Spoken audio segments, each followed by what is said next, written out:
After this chapter, my old boss at Milan, General Director Adriano Galliani, speaks eloquently about how he sees the demarcation of duties.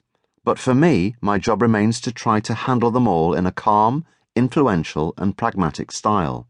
Managing up is a reality in all businesses. People ask how I dealt with Silvio Berlusconi at Milan, Roman Abramovich at Chelsea, Florentino Perez at Real Madrid, or Nasser El-Khelaifi at Paris Saint-Germain. I'll tell you, for me, it's not so important. I don't spend a lot of time with the president. Mostly I spend time with the general director, and it is he who spends time with the president. Basically, we do the same jobs, but at different levels. He tries to protect me from what my friend Alessandro Nesta calls the presidential noise, and in turn I try to protect the players from anything from above that might distract them. I can't control the direction of the president. I can only hope to influence him, and the best way to do that is by winning. Of course, I understand that if he is happy, I am happy, and if he's not happy, then I do not have a job, and I cannot protect the players. With Berlusconi, I learned very quickly that since he owned AC Milan, my job was to please Berlusconi. The tradition at Milan is to play an attractive style of football, which is different from Juventus, where the most important thing is to win. So I built a team for Berlusconi to enjoy.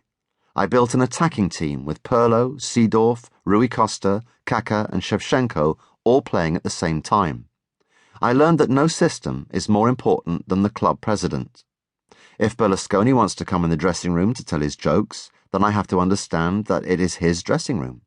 I even allowed him into the dressing room before we played Juventus in the Champions League final in 2003. He's the boss, so he can even listen to the team talk if he wants. Everyone thinks that Berlusconi pushed me, but this is not really true. He was affectionate. He would actually push me when we were winning, but when things were going wrong, he would support me. When we were doing well, he would tell me, "No, we have to play with this striker. We have to play with more attacking football. This is not my opinion. I am telling you that this is what I want." I would reply, "We have two strikers, Shevchenko in the side. We also have Kaká playing with him." "No," he would say, "Kaká's not a striker. Kaká is a midfielder." It was just to put his 2 cents worth in when everything was going well. Rumour had it that he tried to pick the team by sending me team sheets before games. This is simply not true. The teams were always my teams. Sometimes, after a game when we had won, he liked to add his opinion and would tell me who and how he would have played, but it was always after the game and after we had won. Ultimately, you could say my role at any club is to keep the president happy. How do I do that? I do not go to the president, but I have to be ready to answer any questions that he asks me when he comes to me. My time at Chelsea certainly taught me the importance of this.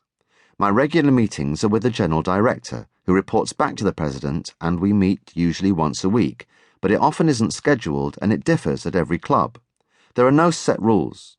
At Paris Saint-Germain, I would meet every day with Leonardo, but at Madrid and Chelsea, it was different. That was part of why I was so surprised and disappointed in Paris when I was given the ultimatum from the president and Leonardo to win the next game against Porto or be fired. To come from the president, of course, this happens.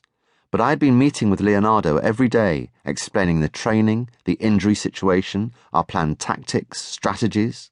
For him to say out of nowhere, "Win this next game," when we'd already qualified, it made no sense to me.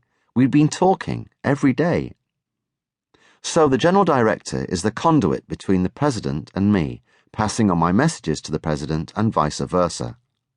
Naturally, it's very important for me to have a good relationship with the general director, as we spend a lot of time together and he can influence how the president sees me. Another useful function of the general director is to act as a buffer between the president and me. When either of us might become angry or annoyed, it is the general director who can act as peacemaker. Galliani played this role a lot at Milan. At Chelsea, it was difficult at first because the chief executive, Peter Kenyon, left shortly after I arrived. In that first year, it was the sporting director, Frank Arneson, who played this role. There was still a chairman and other board members, and, of course, the owner was always very interested in what was happening, which is as it should be.